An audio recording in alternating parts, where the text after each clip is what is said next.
Educators dimanapun berada, salam jumpa kembali dalam acara Friday Talks. Kali ini saya mengajak educators untuk bersama-sama membahas tentang unlocking potential with growth mindset, membuka kunci potensi dengan pola pikir bertumbuh.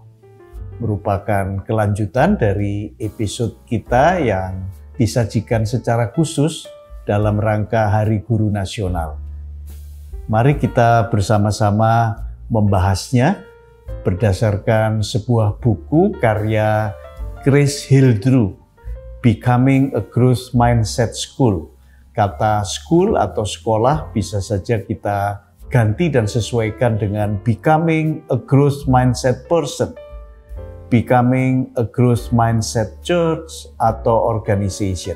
Bagaimana kita menjadi sebuah organisasi, menjadi pribadi yang punya pola pikir bertumbuh. Grace Hildrew menggunakan referensi utama dari hasil riset Carol Dweck, seorang guru besar dari Stanford University.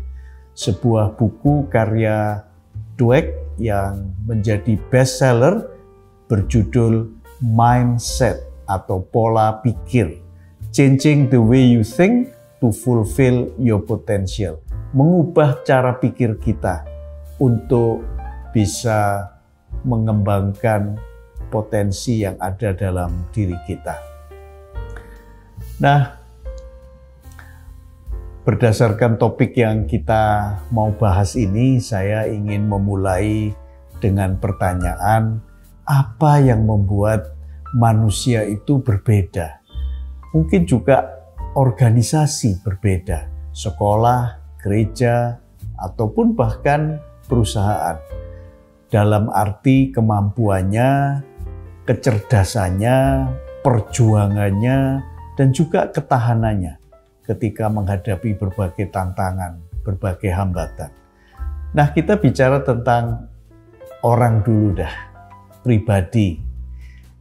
Kita termasuk di dalamnya. Mari kita pikirkan, apa yang membuat berbeda dalam hal kemampuan, kecerdasan, perjuangan, dan ketahanan. Apakah itu karena gen? Mungkin DNA-nya sudah seperti itu, keturunan dari keluarga yang begitu, atau itu faktor lingkungan, environment kita yang membentuk. Ada yang membandingkan antara nature dan nurture. Nature itu artinya ya alami, karunia Tuhan sudah dari sananya gitu ya. Atau nurture, bagaimana upaya kita memelihara, mendidik, mengupayakan. Itu selalu diperdebatkan. Tapi yang jelas kalau kita membaca kitab Kejadian dan juga bagian-bagian lain dari Alkitab, kita selalu bisa melacak bagaimana cara kerja Tuhan. Tuhan menciptakan mulai hari pertama sampai hari ke-6, di mana Tuhan menciptakan manusia. Namun setelah itu Tuhan mengatakan di dalam Kejadian 1 ayat 28, Allah memberkati mereka lalu Allah berfirman, beranak cuculah dan bertambah banyak, penuhilah bumi dan taklukkanlah itu, berkuasalah atas ikan-ikan di laut dan burung-burung di udara, dan atas segala binatang yang merayap di bumi. Nah, apa yang Tuhan perintahkan itu berarti Tuhan menghendaki kita melanjutkan apa yang sudah Tuhan kerjakan. Dan dalam sejarah kita tahu, dan itu juga disaksikan di dalam Alkitab, Tuhan selalu melibatkan manusia. Ciptaannya yang sangat luar biasa, yang dibuat menurut gambar dan rupa Allah. Rasul Paulus di dalam 1 Korintus 3 ayat 9 mengatakan dengan sangat jelas, karena kami adalah kawan sekerja Allah. Kamu adalah ladang Allah dan bangunan Allah. Dan educators kita tahu istilah kawan sekerja. Artinya betapa kita harus bersyukur kita dilibatkan di dalam berbagai karya Tuhan. Itulah sebabnya maka bisa kita simpulkan apa yang sudah Tuhan karuniakan perlu diupayakan pengembangannya. Nah, demikian juga dengan pola pikir kita. Tuhan sudah menciptakan sel-sel di dalam otak ketika kita masih dalam bentuk janin dalam kandungan ibu kita masing-masing. Betapa luar biasanya sel-sel otak itu bertumbuh karena ada rangsangan-rangsangan atau stimulus-stimulus yang diberikan, dan terjadilah jejaring. Dan otot yang kita lebih tahu begitu ya, bagaimana kita harus melakukan exercise, melakukan olahraga supaya otot kita terbentuk. Begitu juga dengan otak. Jadi otak itu seperti otot, semakin dilatih atau dipakai akan semakin kuat. Ya, pakar Carl Sagan misalnya yang dikutip oleh Dweck maupun Chris Hildrew mengatakan demikian berdasarkan hasil penelitian. Nah, berbicara tentang pola pikir bertumbuh atau growth mindset, Dweck mengatakan dalam bukunya Mindset bahwa pola pikir bertumbuh itu berdasarkan apa yang kita yakini tentang kualitas-kualitas dasar yang kita miliki. Ya. Tetapi apa yang kita miliki itu bisa kita kembangkan, kita pelihara melalui apa? Melalui usaha kita. Tentu disertai dengan strategi-strategi dan juga bantuan orang lain.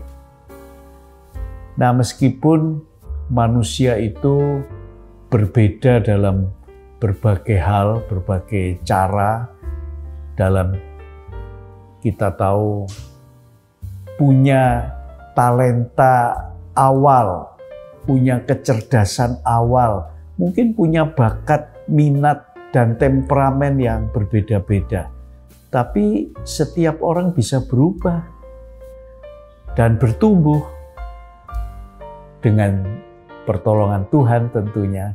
Tapi kalau kita mengaplikasikannya dan kita mengalami melalui berbagai hal dalam kehidupan ini. Kalau kita tidak pernah menerapkan, ya tidak akan berkembang. Untuk itulah kita perlu memiliki growth mindset. Kita yakin bahwa kita bisa menumbuh kembangkan dengan pertolongan Tuhan. Bagaimana orang yang memiliki fixed mindset? Ini uniknya. Orang yang memiliki fixed mindset atau dalam bahasa Indonesia dinamakan pola pikir tersandera, ya, atau terkunci. Entah diberi label positif atau label negatif, selalu pikirannya tidak akan bisa menanggapi dengan baik. Ketika diberi label positif, diberi pujian misalnya, lalu orang yang punya pola pikir tersandera begitu takut kalau label itu hilang dari dirinya. Jadi mungkin dia akan jaim gitu ya, jaga image. Dia takut mencoba, nanti jangan-jangan saya yang sudah dipuji pintar gitu, kalau mencoba ini saya gagal, saya tidak pintar lagi gitu ya. Atau mungkin kalau dia diberi label negatif, diolok, dibully, barangkali begitu ya. Nah, betapa sering orang-orang yang punya fixed mindset itu mengamini dan merasa, waduh, ya saya seperti itu. Atau bahkan dia menjadi marah tapi tidak berbuat apa-apa. malah khawatir, iya ya jangan-jangan memang saya kayak gini gitu ya. Atau denial, menolak, but do nothing, tidak melakukan apapun.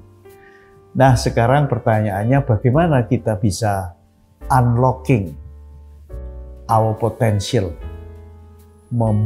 membuka kunci potensi diri kita dengan bantuan growth mindset, pola pikir yang bertumbuh.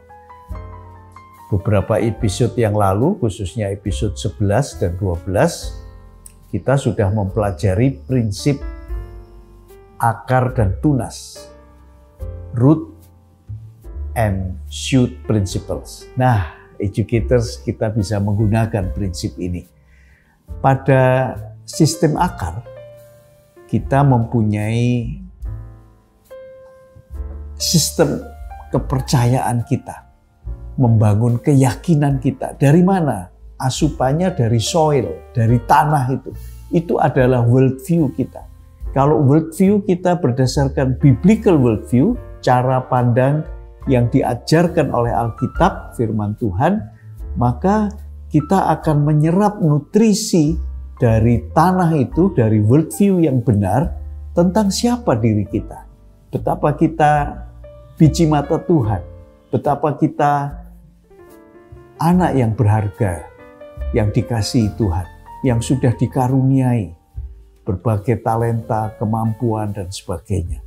Dan kalau kita yakin itu, maka kita sekarang berusaha berdasarkan apa yang kita yakini. Kita lakukan sesuatu secara strategis tentunya, bukan hanya asal melakukan, asal mencoba. Nah, dan yang penting kita tidak mudah untuk menyerah. Bahkan kita bisa katakan, I won't give up. Saya tidak akan begitu saja mengangkat bendera putih. Nah, kalau kita meyakini seperti itu, maka kita akan mampu membuka potensi diri kita. Kita diingatkan juga firman Tuhan dalam Matius 25 ayat 14-30 tentang perumpamaan talenta yang sudah pernah kita bahas sebelumnya ya. Tapi saya ingin mengingatkan lagi educators betapa hamba yang menerima satu talenta itu kemudian punya pola pikir yang terkunci, pola pikir tersandera, fixed mindset. Apa yang dia lakukan?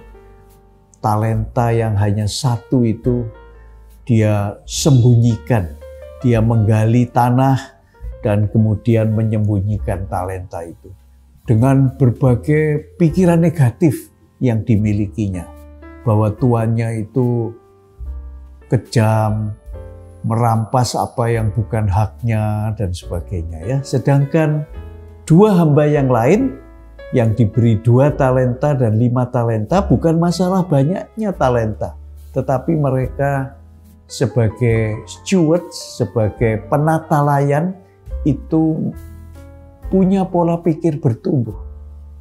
Mereka mengembangkan 2 talenta menjadi 2 talenta tambahan, yang 5 menjadi 10 gitu ya.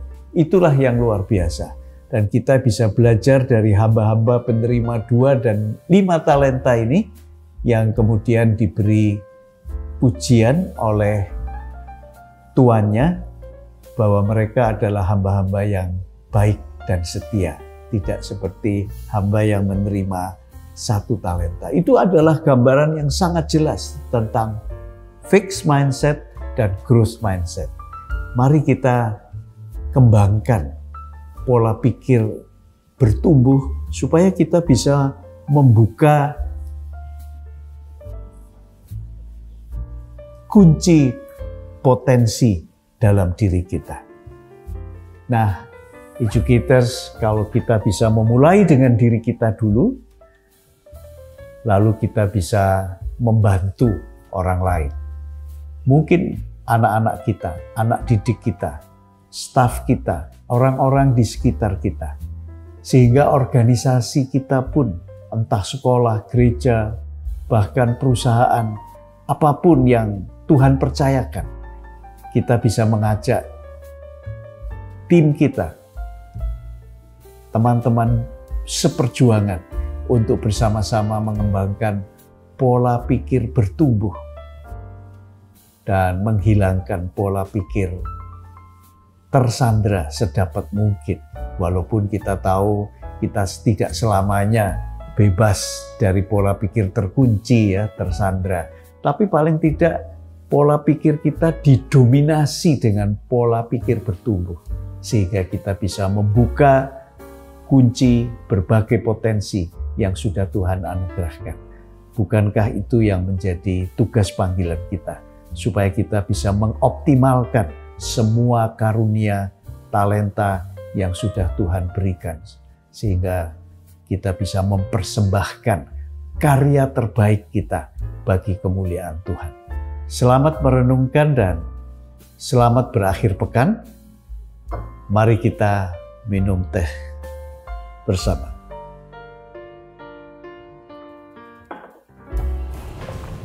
Sampai jumpa di episode selanjutnya.